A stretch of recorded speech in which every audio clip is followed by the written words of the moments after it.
There is a conversation happening among men over 60 that most people outside that circle never hear clearly enough to understand what is actually being said. It is not a conversation about not wanting companionship. It is not a conversation about being closed off or damaged or incapable of genuine connection. It is a very specific and very carefully considered conversation about one particular decision that smart men over 60 are making with increasing consistency and increasing conviction, never letting a woman move into their home. And the reasons behind that decision are not emotional. They are not bitter. They are not the result of too many bad experiences turning a man against the world. They are rational. They are informed. They are backed by a level of real-world consequence that most people who have never lived through them do not fully understand until it is far too late to apply what they learned. This covers exactly why smart men over 60 are making this decision. All of it, clearly, without apology, and without the sugarcoating that has kept too many men from understanding the real stakes until the cost was already irreversible. The first reason is the legal exposure that cohabitation creates is far greater than most men realize until they are already inside it. Most men over 60 are aware of divorce law in a general sense. They know what marriage costs when it ends because a significant number of them have already paid that cost firsthand. But what a much smaller number of men fully understand before it becomes personally relevant is that in many parts of the country, a woman does not need to be married to a man to acquire legal rights over his property, his assets, and his financial future. 7 states currently recognize common law marriage. In those states, a couple that lives together and presents themselves publicly as a couple can be treated by the courts as legally married, regardless of whether they ever stood in front of anyone and said a single word about commitment. Palimony claims are recognized in approximately 30 additional states. Dependency claims that establish a legal right to financial support based on a pattern of provision during cohabitation are potentially available in every state in the country. And in several states, a cohabiting partner acquires tenant rights that require formal eviction proceedings to enforce even when her name is not on the lease or the deed. A man over 60 who allows a woman to move into his home is not just making a lifestyle decision. He is potentially making a legal and financial decision with consequences that can reach his retirement accounts, his property, his pension, and everything he spent decades rebuilding. The legal system did not protect him the first time. There is no compelling reason to believe it will protect him differently the second time. That lesson was expensive enough to only need learning once. The second reason is that a man's home is the headquarters of his peace. And peace, once disrupted inside your own home, is the most expensive thing you will ever try to recover. A man over 60 who has spent years building a life inside his own space has created something that most people fundamentally underestimate.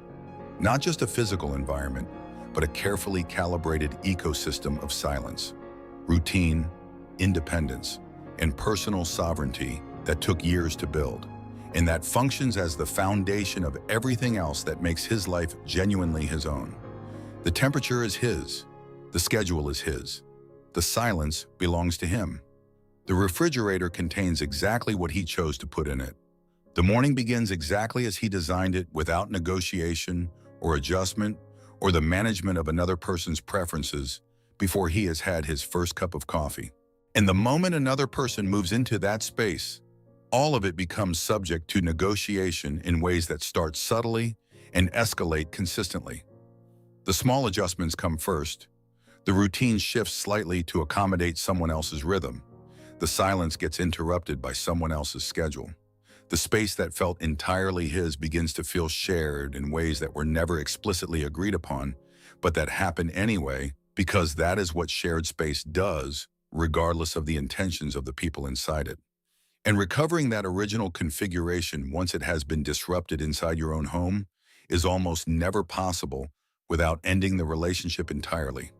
A man over 60 who has found genuine peace inside his own home is not being selfish by protecting it. He is being the most intelligent version of himself. The third reason is what happens to the relationship dynamic itself the moment a woman moves in. And it almost never happens the way either person expected it would. Before cohabitation, a man over 60 holds a specific kind of relational balance that he rarely consciously recognizes until it is gone. He has his space. She has hers.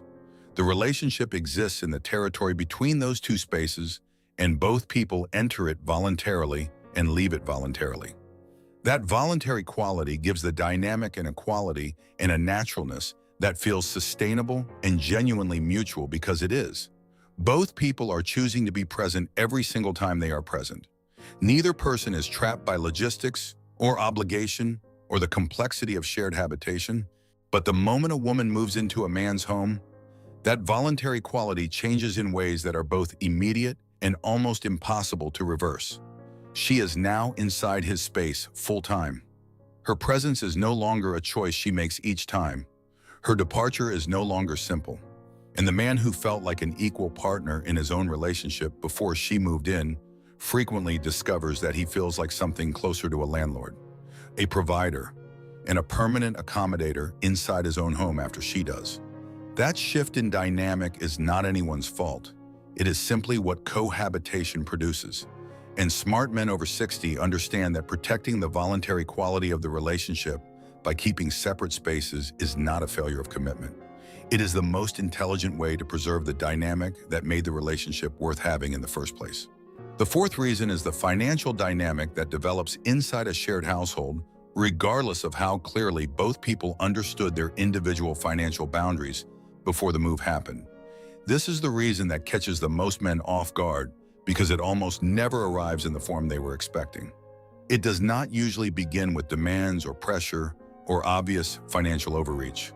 It begins with needs, small ones at first, the kind that feel entirely reasonable in the context of a relationship that is going well and that a generous man accommodates without giving them much thought. But shared households have a financial gravitational pull that moves consistently in one direction regardless of the intentions of the people inside them. Expenses expand, financial boundaries blur, contributions become assumed rather than agreed upon.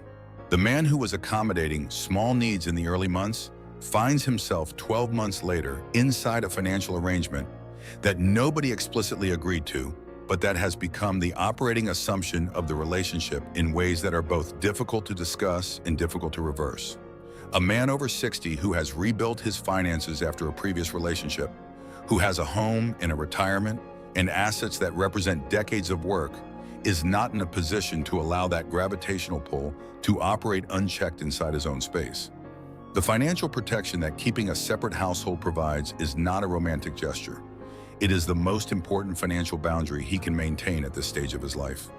And the moment that boundary dissolves through the logistics of shared habitation, it rarely gets reestablished without a conversation that costs the relationship more than the boundary was worth. The fifth reason is what smart men over 60 call the visibility problem. Before a woman moves in, both people present a curated version of themselves to each other. Not dishonestly, just naturally. The way all people present themselves when they know they will be returning to their own space at the end of the interaction. There is a natural effort, a natural consideration, a natural awareness of the other person that exists precisely because the time together is finite and chosen rather than permanent and assumed. But the moment cohabitation begins, that curation ends and everything underneath it becomes visible simultaneously. The habits that were endearing in small doses become features of the permanent environment. The quirks that seemed charming during visits become daily realities that require daily accommodation.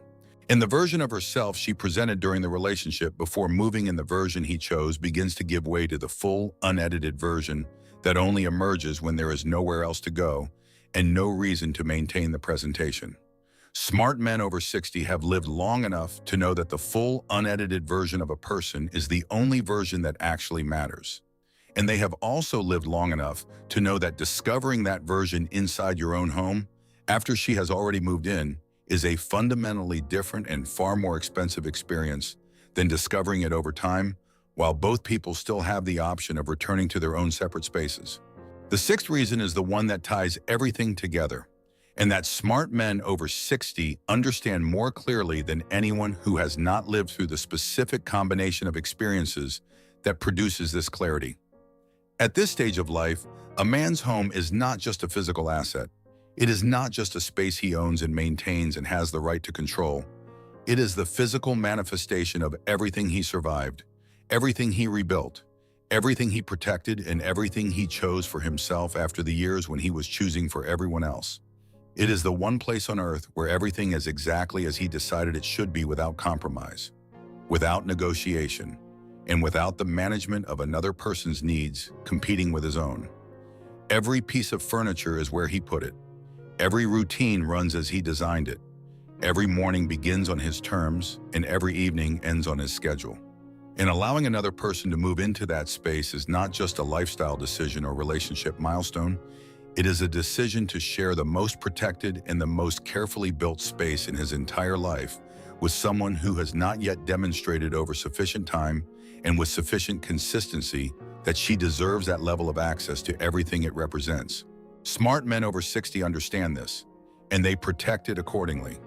Not because they do not want connection, not because they are closed or damaged or incapable of genuine intimacy, but because they have lived long enough to understand exactly what they built, exactly what it cost them to build it, and exactly what it would cost them to lose it to a decision made too quickly in a moment that felt different from what it actually was. The connection worth having does not require sharing a home. It requires sharing something far more valuable than a physical space. It requires sharing the kind of honesty, the kind of genuine mutual respect, and the kind of demonstrated character over time that makes a man over 60 decide on his own terms and in his own time that someone has earned access to the most important space in his life. And that decision, when it comes from that place, is the only version of it that is ever worth making. If this perspective has changed the way you look at the sanctuary you've built for yourself, please subscribe to the channel and like this video. We are uncovering the hard truths in the history that many would prefer to keep buried. Protect your peace and cultivate your future. Our next deep dive into the realities of life will be opening soon.